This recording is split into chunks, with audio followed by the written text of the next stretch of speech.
Hi, I'm Mark from Trading the Market. We welcome our newest TTM member, Sandor. Sandor started watching our videos last year and joined the community. Putting in so much work, he's earned his place on the team and we welcome him to TTM.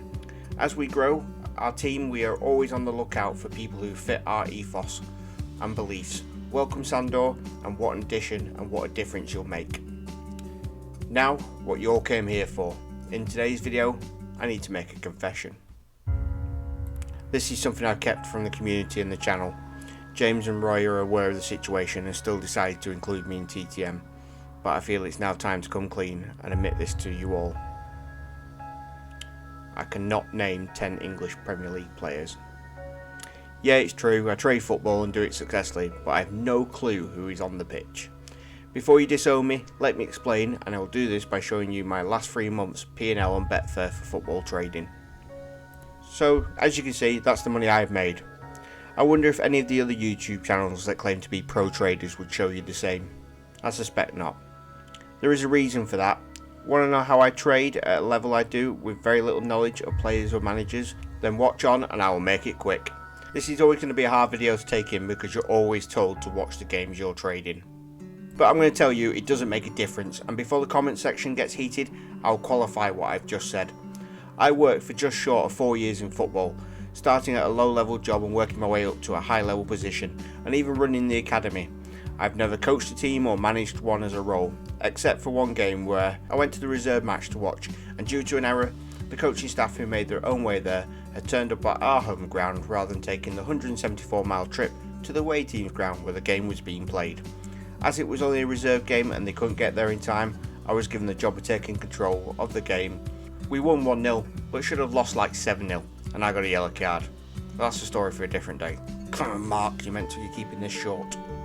So getting back on track, the reason I tell you this is because I love the game and I worked in it, in a position that had me at the training ground each day and attending the coaching sessions each day and helping out in some.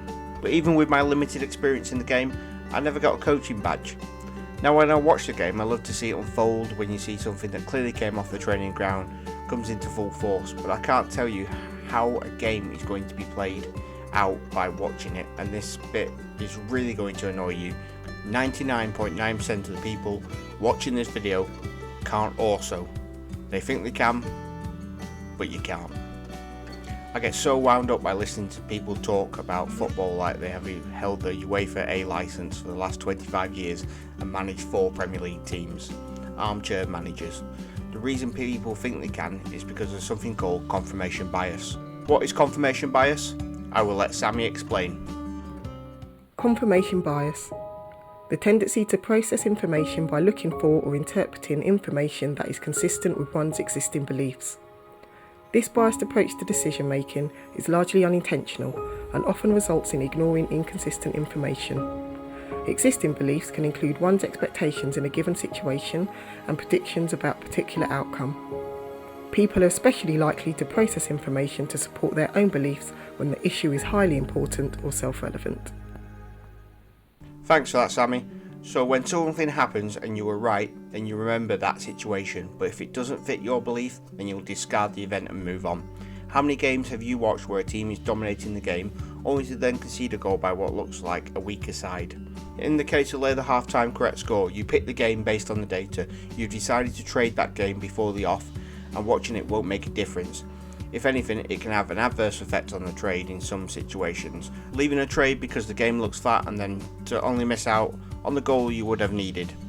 So if watching the game doesn't make a difference, then how could knowing the players make a difference? You'll hear people saying, well, if I know who's playing, then I know if they've left a good player on the bench. The manager or coach of that team has it in his best interest to win each match he can, and will do this by playing the team that gives him the best chance. The top goal scorer might be left out of the team, but due to things that go on in that player's personal life, this may be the best option for that game. Games are won by teams, not players. I'd rather know how important a game is than who is playing in it. If it's a team that has a big Euro Cup game coming midweek, and they are playing a relegation team on Saturday, yeah, it will be a weaker team by design. You pick a game from data, then abandon the data for the game, or what can be worse, not trade the game because you can't watch it. So I don't watch the games, I don't know who the players are, and I couldn't tell you who the manager is.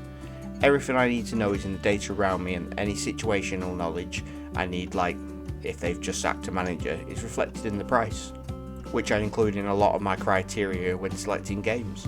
When I pick a game to trade, again, lay the half-time correct score. If I believe there are maybe 3 goals in the game and at half-time it's 0-0, but the data says there should have been a goal in the first half, I will leave that game as it's not reflected in what I see in the data. You can do this yourself. If a game in play does not match your research, then don't trade it. Yesterday I spent some one-on-one time helping one of our Discord members who wanted to learn to translate the data like I do. At half time I predicted 2 goals in one game with under 10 corners and 1 goal in the other game. I was correct on all 3 predictions.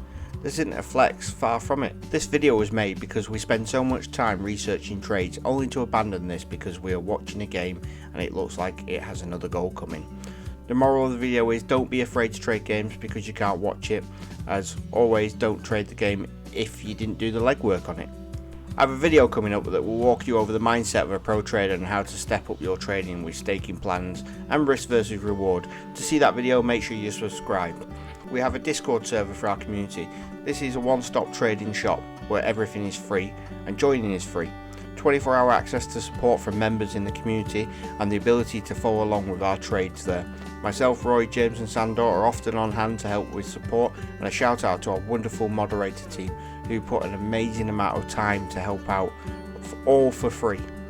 We run this channel at a loss and make no money out of you guys, and we have nothing to sell, but we do have stuff to give away. You might have seen my data scraping Excel video where I show you how to get data for free.